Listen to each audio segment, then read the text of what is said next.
Hello student, welcome to my channel. Make sure आपने मेरे channel को सब्सक्राइब कर लिया है। आज के वीडियो में हम पढ़ेंगे विटामिन के बेसिक इंट्रोडक्शन को।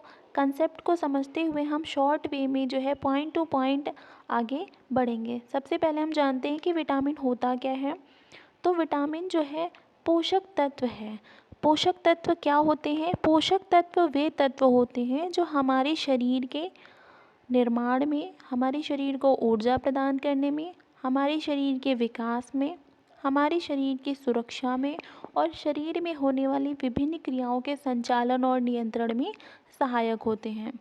पोषक तत्व की अगर हम बात करें तो 6 मुख्य पोषक तत्व हैं हमारे: प्रोटीन, कार्बोहाइड्रेट, वसा, खनिज लवण, विटामिन और जल। तो विटामिन हमारे पोषक तत्वों का एक प्रमुख भाग है। दूसरा, हम विटामिन को सूक्ष्म मात्रिक पोषक तत्व कहते हैं। अगर हम मात्रा के आधार पर पोषक तत्वों को डिवाइड करते हैं तो पोषक तत्व हमारे 2 प्रकार के होते हैं: सूक्ष्म मात्रिक पोषक तत्व और दीर्घ मात्रिक पोषक तत्व, जिनको हम इंग्लिश में माइक्रो न्यूट्रिएंट्स और मैक्रो न्यूट्रिएंट्स के नाम से जानते हैं। तो विटामिन जो है हमारा ये सूक्ष्म मात्रिक पोषक तत्व है। कहने का मतलब है कि हमारे शरीर में अधिक मात्रा में विटामिन की आवश्यकता नहीं होती है, ये कम मात्रा में, परंतु हमारे शरीर के लिए अत्यधिक आवश्यक होते हैं। थर्ड पॉइंट डिस्कस करते हैं कार्बनिक यौगिक। विटामिन जो है हमारे शरीर के कार्बनिक यौगिक होते हैं और इनका प्रमुख कार्य अगर हम बात करें कि विटामिन का कार्य क्या होता है, तो ये सुरक्षा की दृष्टि से महत्वपूर्ण होते हैं, इसीलिए इनको सुरक्षात्मक तत्व कहा जाता है। खोज की बात करें, विटामिन्स की खोज किसने की थी? तो 1911 में कैशिमियर फंक के द्वारा विटामिन की खोज की गई थी। आगे हम बात करते हैं उत्पत्ति की कि जो विटामिन शब्द है ये कहाँ से आया है, इसका अर्थ क्या है।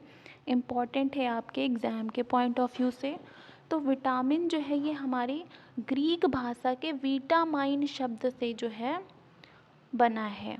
वीटामाइन को अगर हम डिवाइड करें तो वीटा और एमाइन 2 पार्ट्स में हम इसको डिवाइड करते हैं। वीटा का मतलब होता है जीवन और एमाइन शब्द का अर्थ होता है एमिनो ग्रुप से। जब प्रारंभ में रिसर्च की गई थी तो इसको वीटामाइन ही नाम दिया गया था। जब इसके अर्थ को समझा गया और इसके बाद अनेक और रिसर्च हुई हमारे विटामिन्स के ऊपर, तब रिसर्च से हमें पता चला कि ज़रूरी नहीं है कि सारे विटामिन्स में एमिनो ग्रुप उपस्थित हो। इसीलिए फिर वीटामाइन, जो ग्रीक भाषा का वीटामाइन शब्द था, उसमें से ई जो था इसको हटा दिया गया और सिर्फ जो है विटामिन्स बचा। यानी अगर आपसे पूछे कि प्रारंभ में विटामिन को क्या कहा गया, तो प्रारंभ में जो है विटामिन को ग्रीक भाषा के वीटामाइन शब्द से जोड़ा गया, जिसमें एमाइन ग्रुप आता था। कहने का मतलब है एमिनो समूह उपस्थित होता था। पहले यही बताया वैज्ञानिकों ने, लेकिन बाद में जब और रिसर्चेस हुई तब पता चला कि ज़रूरी नहीं है कि एमिनो समूह की उपस्थिति हो ही।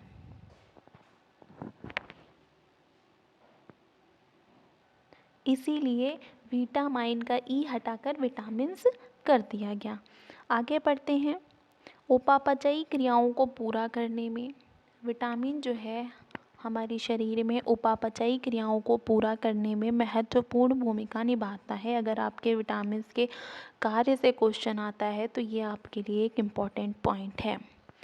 दूसरा है ऊर्जा के स्थानांतरण में। अगर हम बात करें तो विटामिन ऊर्जा देने का कार्य नहीं करता है हमारे शरीर में, लेकिन हमारे शरीर में ऊर्जा के स्थानांतरण में ये एक महत्वपूर्ण भूमिका निभाता है। नेक्स्ट पॉइंट है संरचनात्मक इकाइयों के मेटाबॉलिज्म के नियंत्रण में सहायक होता है।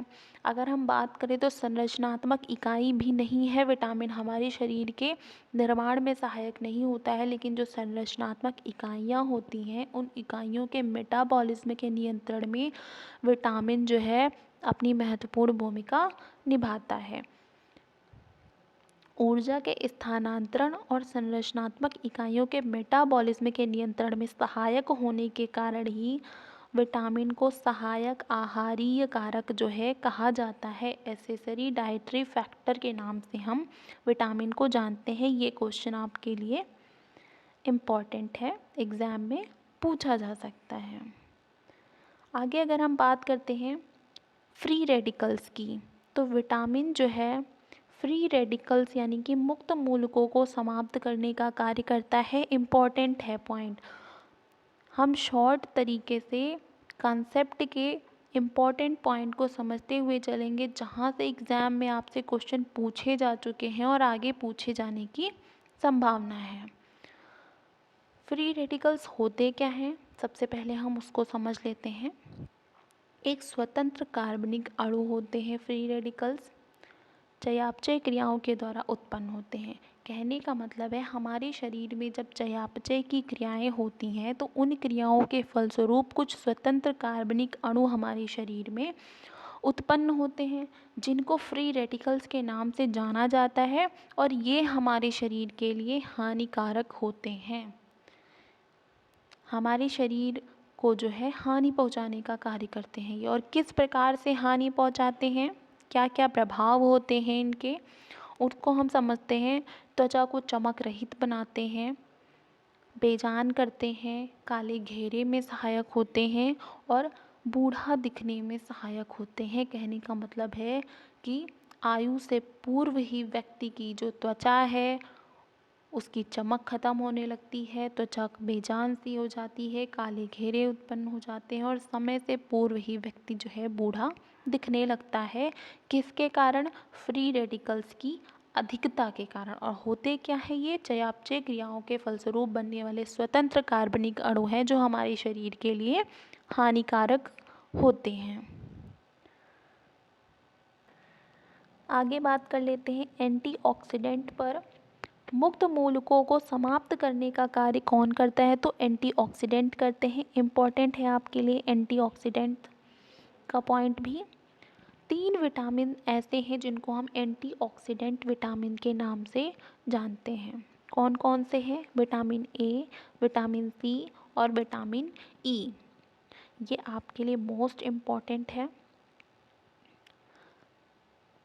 तो अगर हम बात कर लेते हैं कि मुक्त मूलकों की संख्या को कम करने का कार्य या मुक्त मूलकों को समाप्त करने का कार्य किसके द्वारा किया जाता है? तो एंटीऑक्सीडेंट के द्वारा किया जाता है। कौन कौन से विटामिन हैं जो एंटीऑक्सीडेंट कहलाते हैं? विटामिन ए, विटामिन सी और विटामिन ई। अब हम बात करते हैं कि मुक्त मूलकों के प्रभाव हमने देख लिया कि हमारे शरीर में मुक्त मूलक यानी कि फ्री रेडिकल्स की संख्या बढ़ने पर क्या होता है? त्वचा बेजान, चमक रहित होती है, काले घेरे आते हैं, समय से पूर्व व्यक्ति बूढ़ा दिखने लगता है। लेकिन अगर एक सीमा से अधिक, यानी कहने का मतलब ये है कि एक मात्रा से अधिक अगर हमारे शरीर में मुक्त मूलक बढ़ जाते हैं तो हमारे कैंसर हो जाता है। किसी भी व्यक्ति के शरीर में सीमा से अधिक मात्रा में मुक्त मूलकों के बढ़ जाने के कारण कैंसर होने की संभावना बढ़ जाती है। अब बात करते हैं मुक्त मूलकों को दूर करने के लिए हमें अपने प्रतिदिन के आहार में किसे शामिल करना चाहिए? तो 3 से 5 रंगीन फलों को अपने आहार में शामिल करना चाहिए। फलों को आहार में शामिल करने से व्यक्ति की शरीर की रोग प्रतिरोधक क्षमता बढ़ती है। आगे हम नीचे बात कर लेते हैं विटामिन के क्लासिफिकेशन की। विटामिन को हम 2 भागों में बांटते हैं। बचपन से हम ये कंसेप्ट पढ़ते आ रहे हैं विटामिन्स का वर्गीकरण। ये कोई बहुत ही टफ चीज़ नहीं है आपके लिए, बस रिवीजन के लिए है कि आपको पता होना चाहिए, क्योंकि क्वेश्चन कभी कभी आपसे पॉइंट के थ्रू जो है ये पूछ लेता है। सबसे पहले हम बात करें तो जल में घुलनशील विटामिन यानी कि वाटर सोल्यूबल विटामिन, और दूसरी जो है आपकी वसा में घुलनशील विटामिन यानी कि फैट सोल्यूबल विटामिन। जल में घुलनशील विटामिन की बात करते हैं तो विटामिन बी आता है और विटामिन सी आता है। वसा में घुलनशील विटामिन की बात करें तो 4 प्रमुख विटामिन आते हैं आपके। Vitamin A, vitamin D, vitamin E और विटामिन के। तो ये था हमारा विटामिन का बेसिक इंट्रोडक्शन। बहुत ही शॉर्ट वे में जो है मैंने आपको बेसिक इंट्रोडक्शन का कंसेप्ट समझाने की कोशिश की है। वीडियो अच्छा लगा होगा तो लाइक ज़रूर करिएगा, कमेंट बॉक्स में लिख के बताइएगा कि क्लास कैसी लगी।